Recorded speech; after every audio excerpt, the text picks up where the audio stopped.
ওয়ালাইকুম আসসালাম রহমতুল্লাহি ওয়া বারাকাতুহু। জি মোহতারাম আব্দুল হাফিজ ভাই, বারাকাল্লাহ ফিকুম।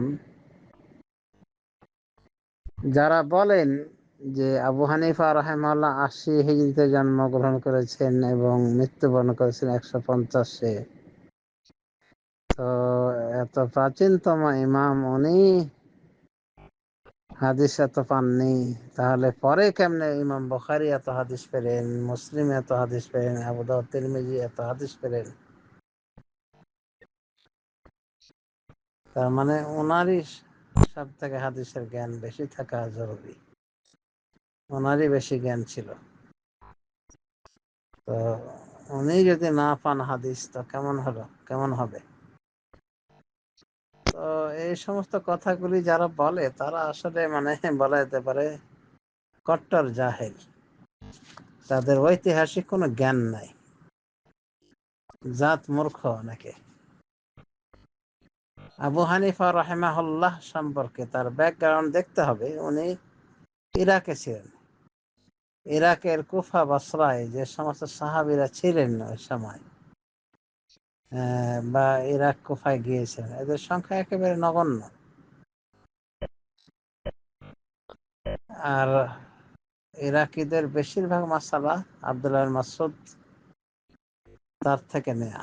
তো আব্দুল্লাহ মাসউদের ছাত্র, তার থেকে নেয়া, এভাবে পরম্পরা সূত্রে আর কি গিয়েছে। এক কথায় মুসলিম সাহাবী ছিলেন ইরাকে ওই সময়,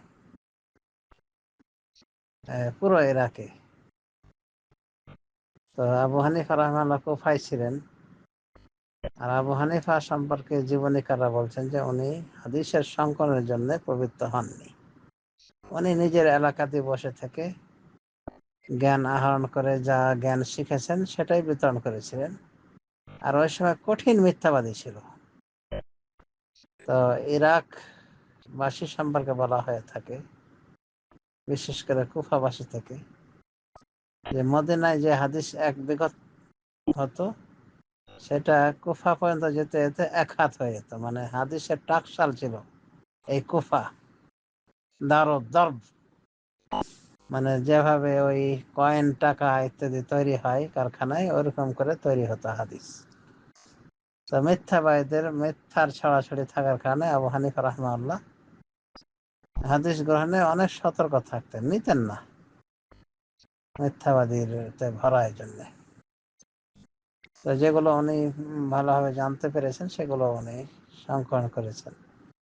তো আবু হানিফা ছিলেন কুফাতে। কুফাতে কয়জন সাহাবী গিয়েছেন? আর এই যে ১,২৪,০০০ সাহাবী বা ১,১৬,০০০ সাহাবী রেখে যে রাসূলুল্লাহ সাল্লাল্লাহু আলাইহি ওয়াসাল্লাম মৃত্যুবরণ করেছেন, এই সমস্ত সাহাবীগুলো কোথায় ছিলেন? তাদের বেশিরভাগ ছিলেন মক্কা মদিনায়। মক্কা মদিনার এলেম থেকে তো বঞ্চিত কুফাবাসী। এরা হাজার হাজার হাদিসের হাফেজ ছিলেন। সুতরাং ইবনে মাসউদের হাদিসের সংখ্যা কত?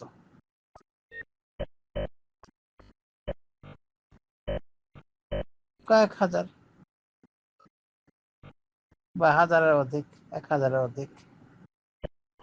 আর আবু হুরায়রা একাই ৫,০০০-এর উপর হাদিস মুখস্থ ছিল তার। তা আবু হুরায়রা তো,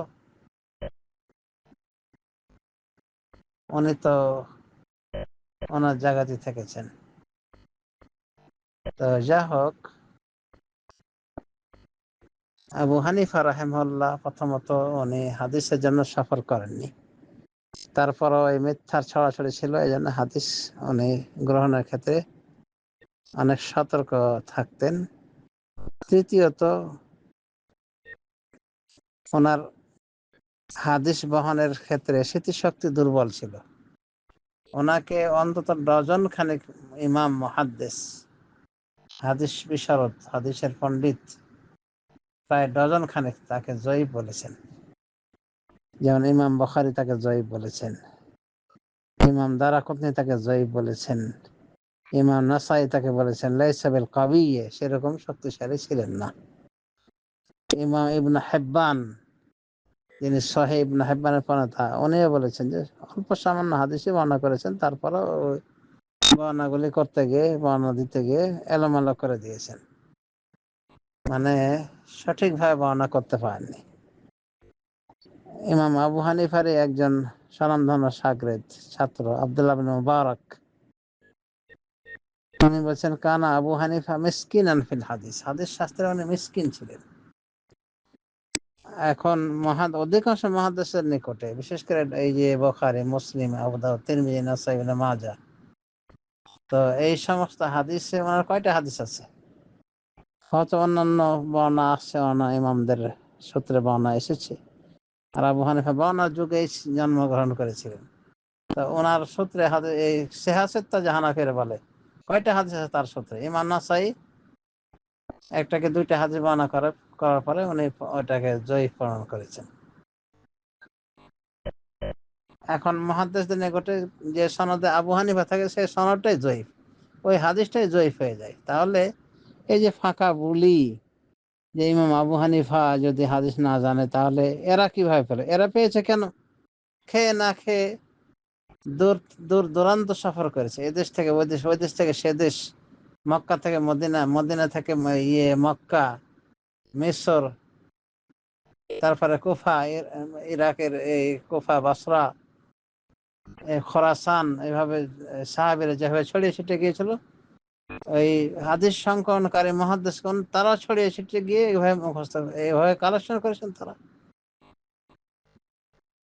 তো এক দুজনের সূত্রে বা কয়েকজনের সূত্রে যদি কেউ হাদিস জেনে থাকে, আর হাজার হাজার মানে সূত্র যদি থেকে যায় হাদিস বর্ণনার, তো সেগুলো যারা বর্ণনা করেছে পরে, তাদের হাদিস সংখ্যা বেশি হবে না? লজিক্যালি বিষয়, এত সুস্পষ্ট বিষয়কে অস্বীকার করার কি আছে? তো আবু হানিফা রাহিমাহুল্লাহ, ওনার কোনো দোষ নেই। উনি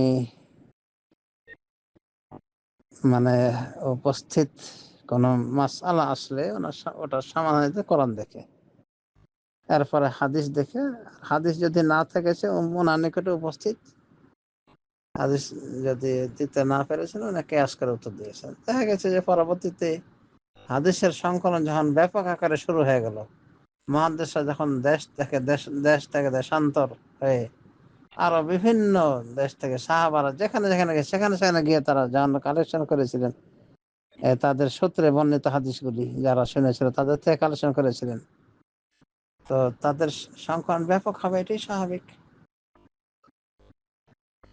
তো এই জন্যই ইমাম বুখারী রাহিমাহুল্লাহ তিনি হাদিস সংকলন করতে পেরেছেন হাজার হাজার, ইমাম মুসলিমও করতে পেরেছেন, আবু দাউদ, তিরমিজি, নাসাই, ইবনে মাজাহ তারাও করতে পেরেছেন। তার কারণ তো বুঝতেই পারলেন, কুফাতে যে কয়টা হাদিস ছিল বা ইরাক বাসরায় যে হাদিস ছিল, যে কয়টা হাদিস ছিল, সেই হাদিসগুলি মুসলিম সাহাবীদের সূত্রে এসেছে। আর পুরো ইসলামকে এক দুজন, তিনজন, চারজন সাহাবীর মাধ্যমে হেফাজত হয়েছে, সমস্ত সাহাবায়ে কেরামের মাধ্যমে ইসলাম সংরক্ষিত হয়েছে।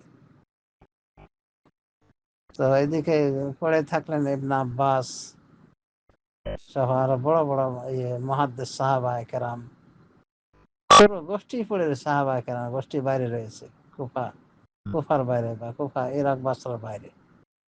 তো ওদের থেকে যারা হাদিস সংগ্রহ করে তাদের হাদিস সংখ্যা বেশি হবে না? তো ইমাম বুখারী সাহাবীদের পায়নি, কিন্তু সাহাবীদের ছাত্রদেরকে তো পেয়েছেন, সাহাবীদের ছাত্রদেরকে পেয়েছেন। এমনকি ইমাম বুখারীর সূত্রে 20 জন সাহাবী রয়েছে, 20 জন রয়েছে, 20টা সনদ এমন রয়েছে যে তার মাঝে, রাসূল সাল্লাল্লাহু আলাইহি ওয়াসাল্লাম মাত্র 3 জনের তফাৎ, মানে সাহাবী, তাবেঈ, তাবে তাবেঈ, তিনটা মোট 3টা পুরুষ তফাৎ রয়েছে।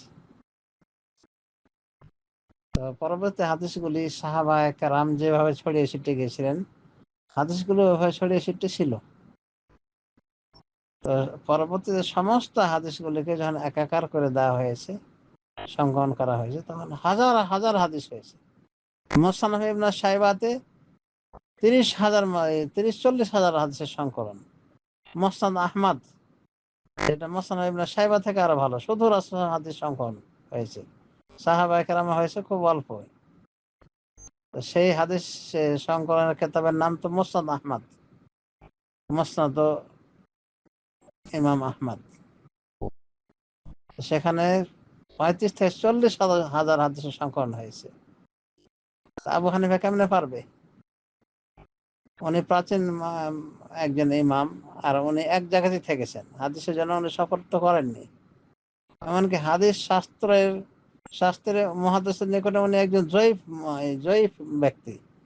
সাইয়ুল হেফজ, মানে হেফজতে ওনার ছিল সমস্যা ছিল, হেফজতে দুর্বল ছিলেন। এটাই দোষ ধরেছেন মুহাদ্দিসিনে কেরাম। তো স্বাভাবিক এটা পার্থক্য হবেই। শিশু সুলভ কথা বলে দিলে হবে যে উনি পাননি তো পরে কেন এনারা পেলেন? তো এনারা তো পাবেনি। সবাই মিলে যদি ঝোটে কাজ হয়, তালাশি হয়, তো হাদিস পাওয়া যাবে না। আর সাহাবায়ে কেরাম যত দূর ছড়িয়েছিলেন তত দূর পর্যন্ত তারা পৌঁছে গিয়েছেন, এবং তাদের সূত্রে যত হাদিস পাওয়া গেছে যে এলাকাতে, যে অঞ্চলে, সেখানে সেখানে গিয়ে পরবর্তী মুহাদ্দিসিনে কেরাম ওই হাদিসগুলি সংকলন করেছেন।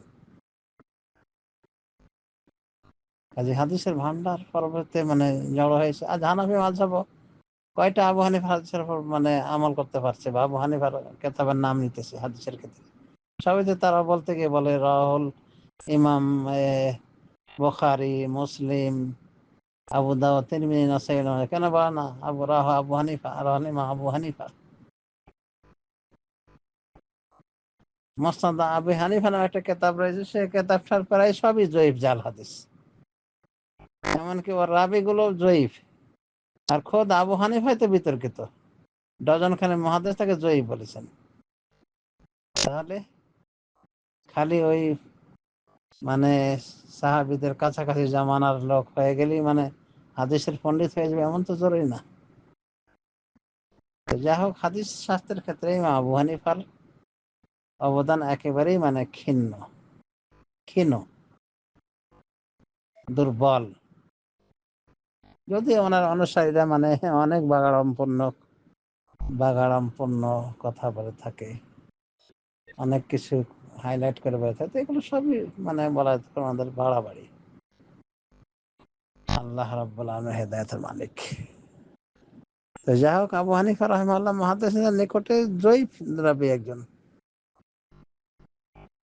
আর হাদিস শাস্ত্রে একজন বলা যেতে পারে মানে একেবারেই অল্প স্বল্প হাদিসের হেফজকারী ছিলেন। তার সমস্ত হাদিসগুলোকে যদি খুঁজে বের করা হয়, কোনো কোনো গবেষক বলেছেন যে এগুলো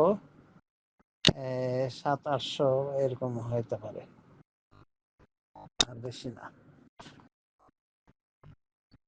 তার ছাত্ররা যে হাদিসগুলি সংকলন করেছেন তার সূত্রে, সহিহ জহির কথা বাদই দিলাম, তো এগুলোর সংখ্যায় ওই হাজারের কিছু বেশি, অল্প কিছু বেশি হয়। এত সহিহ জহির ধরতে গেলে ওই বাদই পড়ে যাবে, ওই লম্বাস থেকে কম বলি উজাড় হয়ে যাবে। আলা কুল্লি হাল, ইমাম আবু হানিফা রাহিমাহুল্লাহ ফিকহ শাস্ত্রে উনি একজন স্বনামধন্য ইমাম, কিন্তু হাদিসের ক্ষেত্রে, ইলমে হাদিসে ওনার তেমন নাই,